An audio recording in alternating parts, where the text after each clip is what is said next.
Alors, l'objectif de ce cours, c'est d'anticiper la manière dont on va appréhender nos prises de vue et les faire correspondre au scénario que normalement on aura déjà établi avant toute chose. Donc effectivement, ça nécessite de travailler sur son scénario. C'est pas l'objet de ce soir.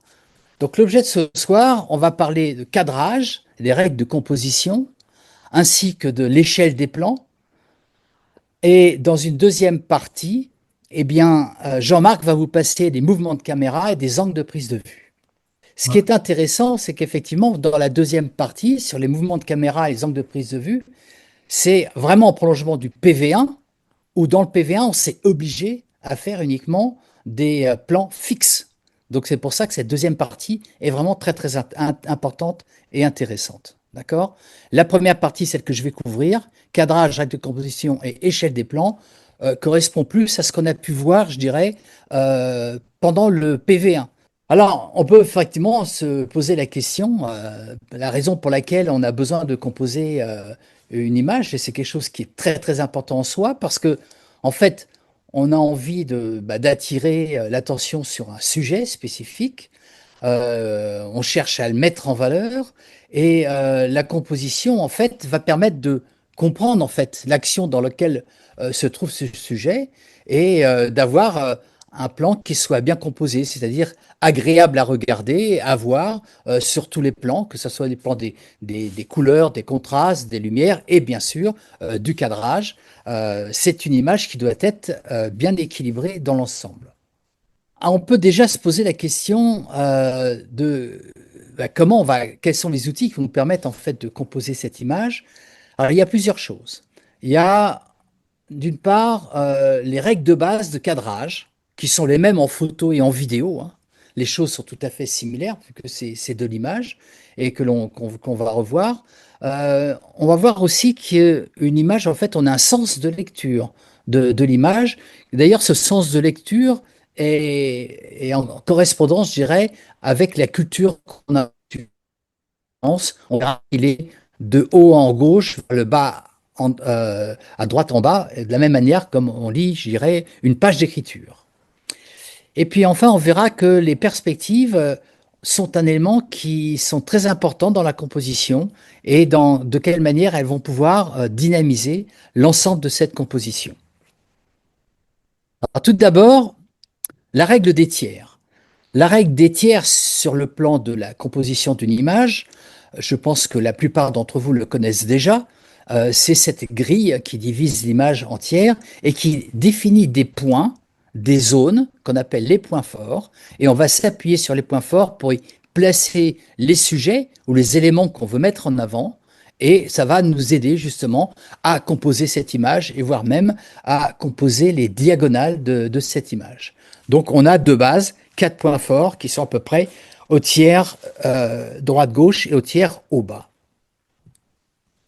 Ensuite, dans cette image, en, souvent, on va mettre en place aussi des diagonales. Alors, les diagonales vont s'appuyer ou pas sur les points forts, mais souvent ça va être le cas.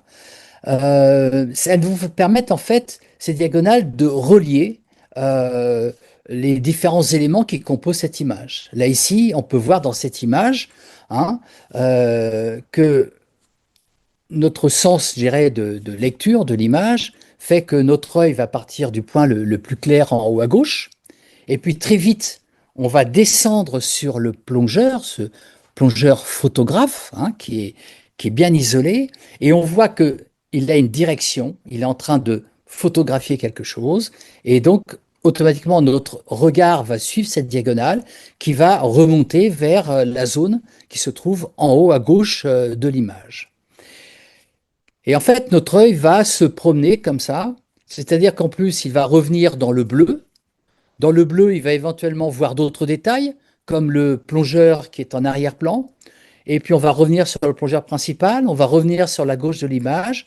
Et vous voyez qu'en fait, notre œil va tourner sur cette image. Euh, il va rester sur l'image. Mais on se raconte déjà une histoire à l'intérieur de cette image. C'est quelque chose qui est vraiment très agréable à mettre en place. Et on voit aussi au niveau de cette image que on a de l'espace autour des éléments. C'est-à-dire que les éléments ne sont pas tassés les uns sur les autres, et cet espace nous permet justement de rentrer dans une lecture qui est fluide et qui est agréable sur l'ensemble de cette image. Si on prend cette autre image, si on rentre dans le sens de lecture que je vous indiquais tout à l'heure, notre œil va partir de ce soleil qui est sur une ligne de point fort en haut à gauche, et très vite on va venir sur ce plongeur qui est rouge vif, donc qui va attirer notre œil, et notre œil va faire le tour de ce plongeur, va découvrir son objectif qui est en train de photographier quelque chose, éventuellement ses lampes qui éclairent la scène, et à ce moment-là, notre œil va être dirigé vers ce flotteur. Et de ce flotteur, eh bien, notre œil va continuer de tourner, peut-être de se rendre compte que on a quasiment, c'est pas un effet mi-air, mi-haut, mais qu'au travers de la surface, on aperçoit un petit peu le paysage extérieur. Vous voyez qu'il y a toute une histoire qui se raconte. Et cette histoire, elle se raconte d'une manière d'autant plus agréable, c'est qu'il y a je dirais, une seconde règle des tiers dans la composition, qui est on a à peu près 2 tiers d'eau pour 1 tiers de matière qui se trouve sur le substrat. Alors cette règle 2 tiers, 1 tiers, on la trouve souvent utilisée, notamment quand on va prendre des photos d'un rivage, hein, au bord de la mer par exemple. Eh bien très souvent, on va avoir le premier tiers du bas de l'image où ça va être la mer, l'horizon qui va être au bout du premier tiers, et les 2 tiers qui vont constituer le ciel, avec éventuellement tous les nuages qu'on peut avoir dans le ciel et qui vont rendre cette image équilibrée et agréable. Alors, on pourra aussi d'ailleurs, par exemple, souvent exploiter peut-être au moment d'un coucher de soleil, on a l'image qui est divisée en 3 zones. Le premier tiers, on va voir la plage.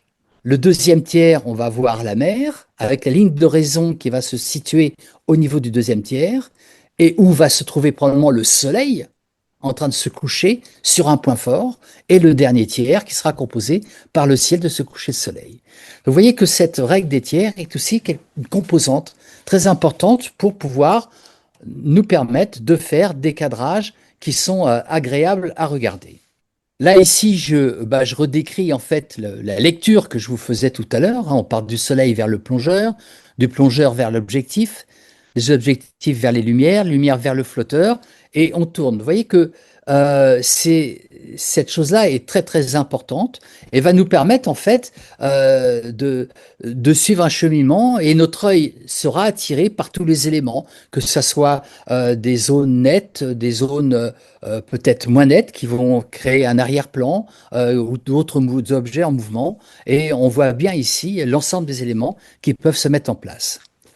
Donc ça, c'est un sens de lecture de gauche à droite et de haut en bas qui est classique, je dirais, à la culture qu'on a reçue, qui n'est pas forcément la même chose que dans d'autres points de notre globe terrestre.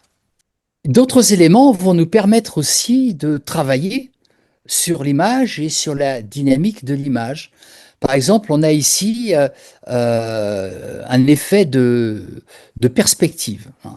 Notre œil part à peu près du point où il y a marqué ligne d'horizon, se pose tout de suite sur l'arrière de la barque, parce que c'est la zone la plus éclairée, la plus massive, presque au centre de l'image.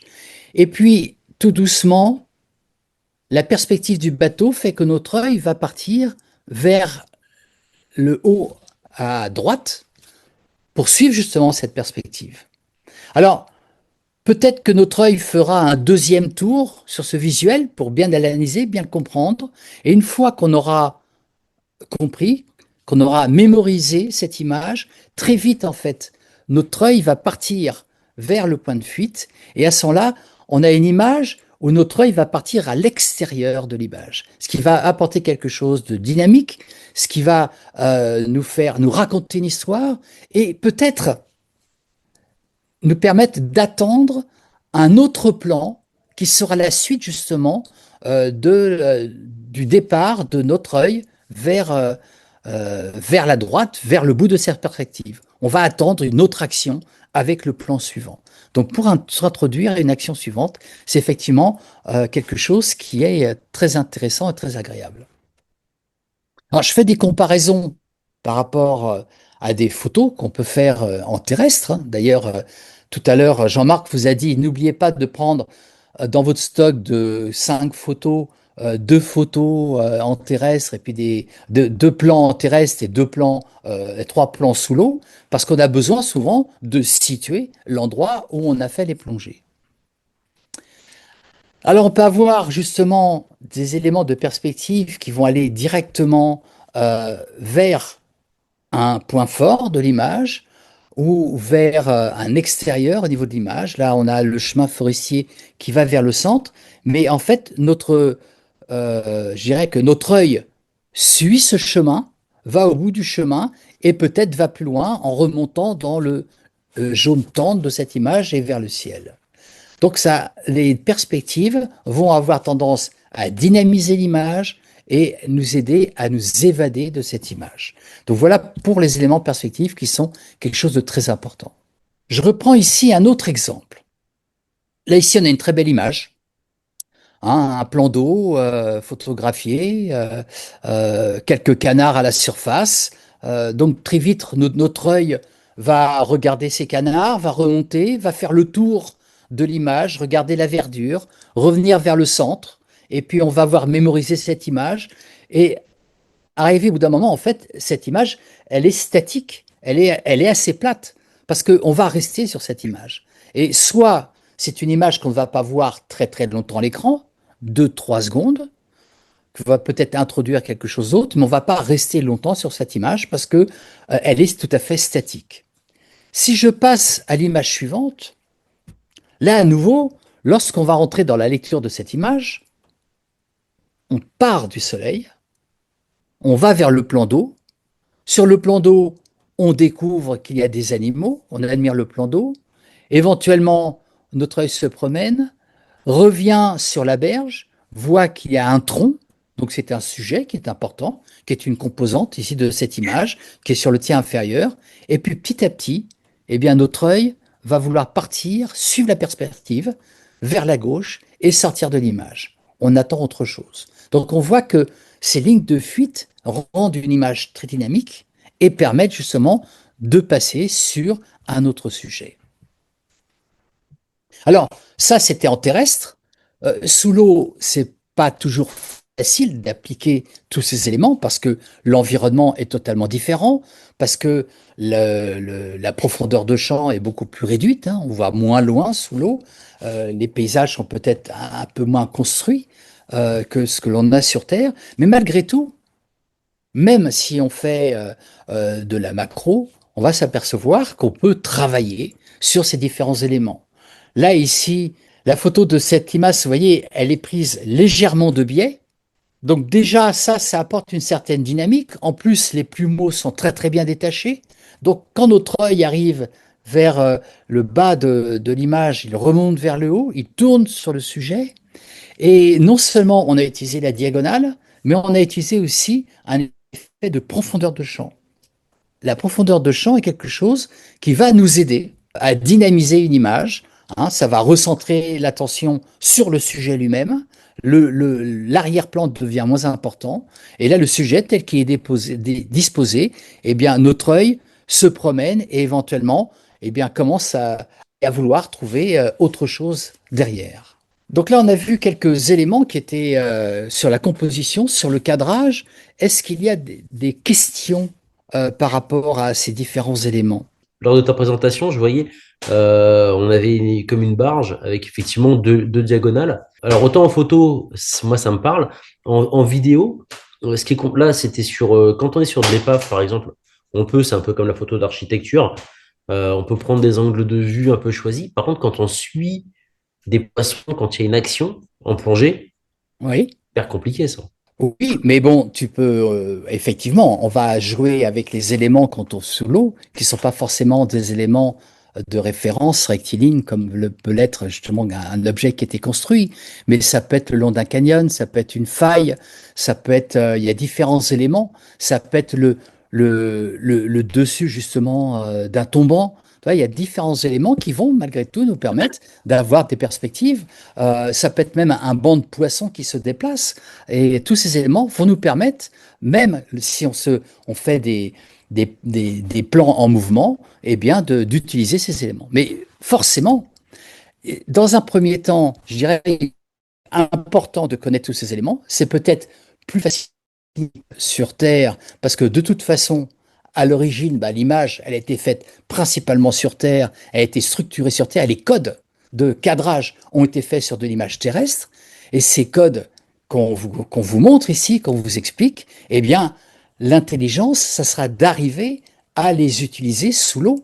Et forcément, c'est pas aussi facile que ça. Je reviens sur le fait qu'effectivement, toutes ces règles de base, ça vient des codes qu'on a mis en place sur l'image, que ce soit la photo ou le cinéma. Et c'est ces codes qu'on va essayer d'utiliser, peut-être pas en totalité, peut-être en partie, de manière à enrichir l'histoire que l'on veut raconter, une balade qu'on aura fait dans le milieu subaquatique.